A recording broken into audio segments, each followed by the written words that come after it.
I'm here in Kansas. I finally got a piece of property that I can actually put a food plot in. I've hunted over here for probably, well, every year except for the very first year they opened up non-resident hunting, and I've never been able to put a food plot in. And in Missouri, food plots have been a game changer for me. So I've decided to go ahead and put a food plot in this year. Got permission from my landowner. Basically what I've done is I've talked to him, because this is all full of hedge, thorny locust, cedars, tall grass. The landowner's not able to bale hay, do anything with this. So the plan is cut all the thorny locusts, cut all the hedge, tore it on the stump, and then cut all of the cedars, pile them up in piles, burn them this probably in February or March, mow all the tall grass, put a kill on it, and I'm probably going to spray Buccaneer Plus, which is got the glyphosate in it, and then I'll put 2,4-D in it too for the broadleaves. So this is where I started, was in this kind of stuff. I've left probably 40 yards by 60 yards of a thicket here just to keep this food plot secluded. And I've already started on this on the other side with my grandson Rylan, and for now, since it's 100 degrees and we're sitting here in late July, we're pretty much done. We've already sprayed this other area. We've got right at 2.5 acres, and we'll probably come in here when we're burning in February or March, and we'll trim out the rest of these hedge and cedars. We've already got all the thorny locusts trimmed out of this area. I will leave all this over here on the side just for seclusion, keep the deer comfortable. You've got a big hillside over here with thick brush all over the top with big hardwoods. And then over here, that's on the north, and here on the south, you've got a wall of cedars that are probably 20, 25 foot tall, and they go for probably 300 yards. So the deer are going to be able to come in here, and they're going to be set up, secluded, and they ought to do really good. The idea is to come back here in a couple of weeks after we get a rain, and I'm going to disc all this property here up, this 2.5 acres. Hope that it will get a rain on it where it'll germinate. A company called Grandpa Ray's Outdoors.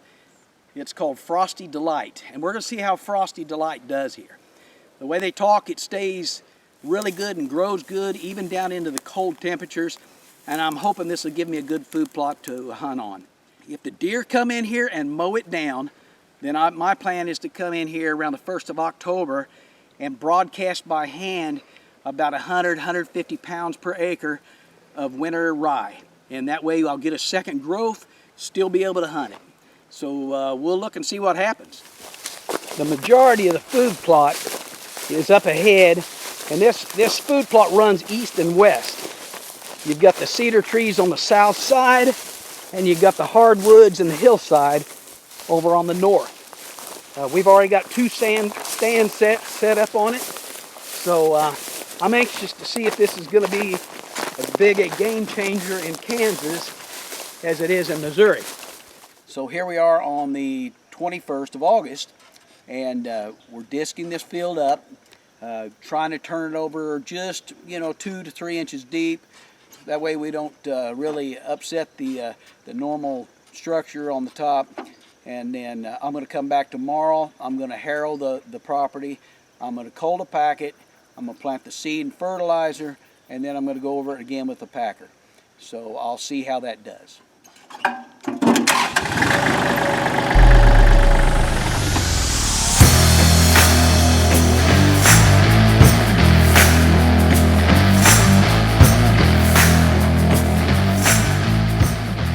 Today, after we've got everything disked, and I'm going to run a harrow over everything, try to knock off the clods and fill the cracks, and go over it really good with the harrow, and then come back through with a cultipacker, and then I'll pack it with cultipacker, put all the seed fertilizer down, and then turn around and go over it with the cultipacker one last time. Hoping that everything will germinate. We got a heavy dew this morning.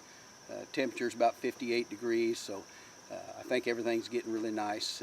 The day temperatures are probably reaching the 80s, so we get a little rain, everything would go crazy. There's basically the whole field. I'm just going to kind of scan it here. We didn't tear it up a lot.